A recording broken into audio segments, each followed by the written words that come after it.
नमस्कार साथियों, आप सभी का स्वागत है एजुकेशन लाइन में। दोस्तों, इस वीडियो में हम कक्षा 8वीं के लिए सेकंड जो चैप्टर है आपका साइंस वाला सूक्ष्म जीव मित्र और शत्रु, उसके बारे में विस्तार से अध्ययन करने वाले हैं।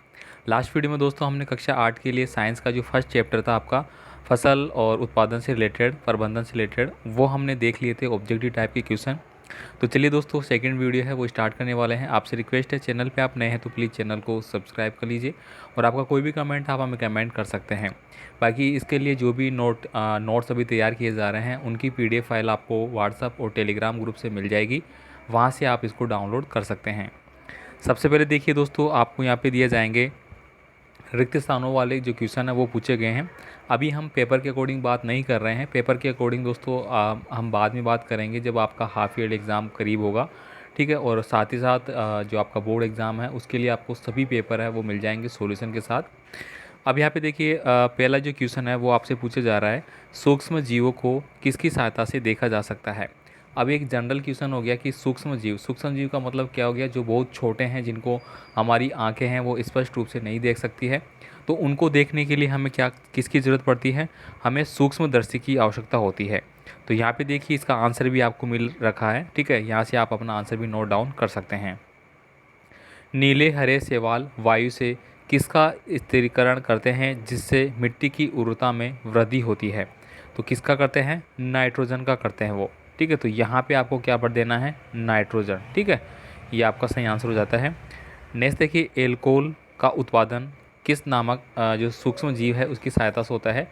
मतलब एल्कोहल का जो निर्माण है वो कौन से सूक्ष्म जीव की सहायता से किया जाता है, तो वो किया जाता है आपका यीस्ट के द्वारा, ठीक है, यीस्ट। तो यहाँ पे आपको क्या पढ़ देना है, यीस्ट।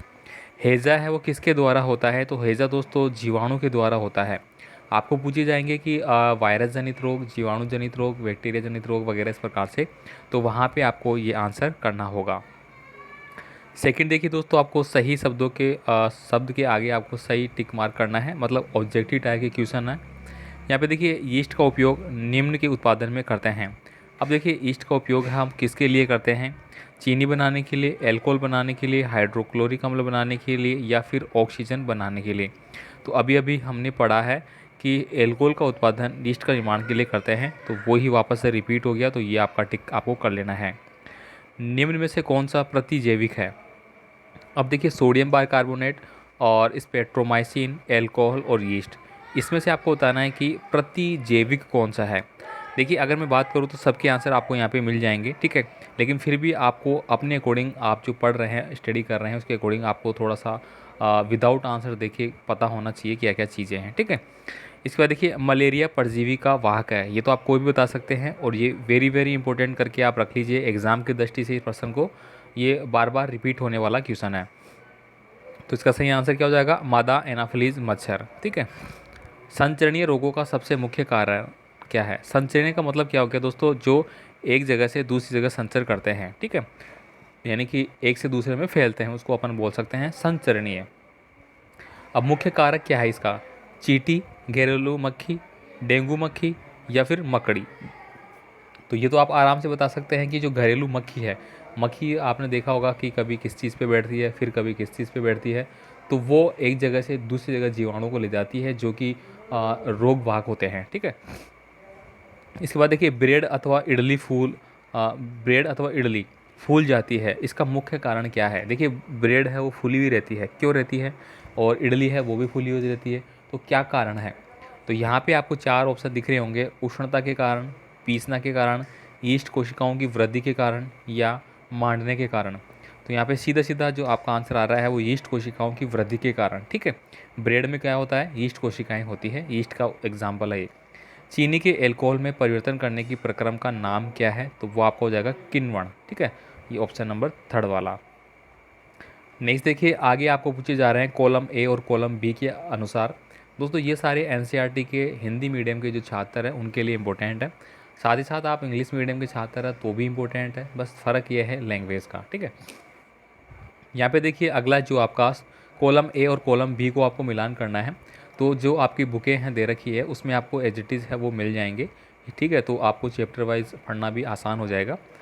तो वापस से मैं एक बार फिर से रिक्वेस्ट करूँगा दोस्तों, वीडियो को लाइक करने के साथ चैनल को सब्सक्राइब जरूर करें और अपने दोस्तों को भी सेंड जरूर कर दें और अपनी तैयारी अभी से स्टार्ट कर दें। ठीक है, ऐसा नहीं कि हम एग्ज़ाम आने पे ही पढ़े, अभी से अगर स्टार्ट करेंगे तो हमें ज़्यादा बर्डन फील नहीं होगा।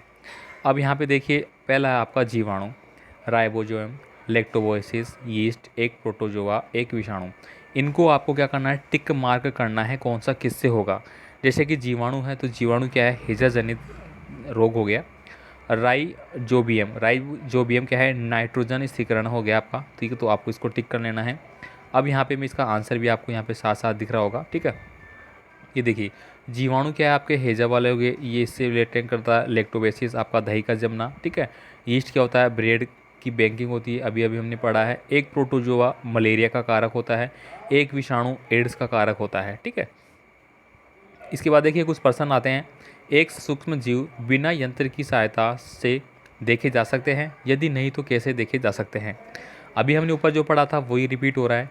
नहीं, सूक्ष्म जीवों को नम्र आंखों से नहीं देखा जा सकता, क्योंकि वो छोटे होते हैं। इन्हें सूक्ष्मदर्शी की मदद से देखा जा सकता है। सूक्ष्म जीवों के मुख्य वर्ग कौन कौन से हैं, तो यहाँ पे देखिए सूक्ष्म जीवों के मुख्य वर्ग आपको मिल जाते हैं। सूक्ष्म जीवों के 4 प्रमुख वर्गों में वर्गीकृत किया जाता है। बैक्टीरिया, कवक, प्रोटोजोवो और कुछ शैवाल। ठीक है, तो ये आपका आंसर आपको लिखना है। यहाँ पे देखिए अगला है, वायुमंडलीय नाइट्रोजन का मिट्टी में स्थिरीकरण करने वाले सूक्ष्म जीवों के नाम आपको लिखना है। तो देखिए, मिट्टी में मौजूद राइजोबियम तथा कुछ नीले हरे शैवाल जैसे बैक्टीरिया वायुमंडलीय नाइट्रोजन का मिट्टी में स्थिरीकरण कर सकते हैं। बाद में इन्हें नाइट्रोजन यौगिकों में परिवर्तित करके पौधों द्वारा प्रोटीन और अन्य यौगिकों के संश्लेषण के लिए उपयोग किया जाता है। यहाँ पे देखिए अगला जो आपका क्वेश्चन है, बुक के अकॉर्डिंग हमारे जीवन में उपयोगी सूक्ष्म जीवों के बारे में 10 पंक्तियाँ आपको लिखनी है। तो ये आप यहाँ पे लिखेंगे, आराम से आपको दिख पा रही है। ठीक है, ये देखिए, ये बैंकिंग में अचार तथा अन्य खाद्य बनाने में प्रक्रिया में अहम भूमिका निभाते हैं। किण्वन प्रक्रिया यीस्ट द्वारा की जाती है, जो शराब और ब्रेड की तैयार में उपयोग किया जाता है। लैक्टोबैसिलस जीवाणु दही के जमने में सहायता करता है।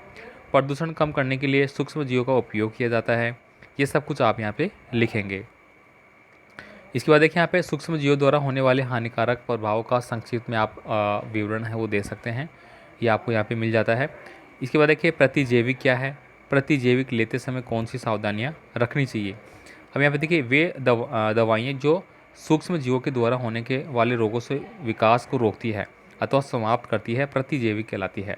एंटीऑक्सीडेंट इसको अपन बोलेंगे। उदाहरण के लिए आपको दिया गया है स्ट्रेप्टोमाइसिन, टेट्रासाइक्लिन आदि। ठीक है, प्रतिजैविक लेते समय किस बातों को सावधानी बरतें, तो यहाँ पे देखिए, किसी योग्य डॉक्टर की सलाह द्वारा ही प्रतिजैविक लेनी चाहिए। डॉक्टर द्वारा निर्धारित पाठ्यक्रम को पूरा करना चाहिए। ज़रूरत ना हो या गलत तरीके से प्रतिजैविक लेने से बचना चाहिए। तो ये कुछ सब कुछ आपको यहाँ पे मिल जाता है। ठीक है, तो यहाँ पे आज हमने कक्षा 8 के लिए सेकंड चैप्टर जो है वो आपका पढ़ लिया है। वो कौन सा है आपका, सूक्ष्म जीव मित्र और शत्रु से रिलेटेड है। तो आई होप आपको समझ में आया होगा। ऐसे ही वीडियो देखने के लिए दोस्तों चैनल को सब्सक्राइब करके जरूर रखिए और आपका कोई भी कमेंट आप मुझे कमेंट कर सकते हैं। PDF फाइल आपको टेलीग्राम व्हाट्सअप से मिल जाएगी और कुछ दिनों का और वेट है। काफ़ी समय से मैं आपको बता रहा हूँ कि एप्लीकेशन वो तैयार की जा रही है, उस पर वर्क चल रहा है। तो जब भी होगी आपको अनाउंस कर दिया जाएगा। ठीक है, बाकी तब तक देखते रहिए।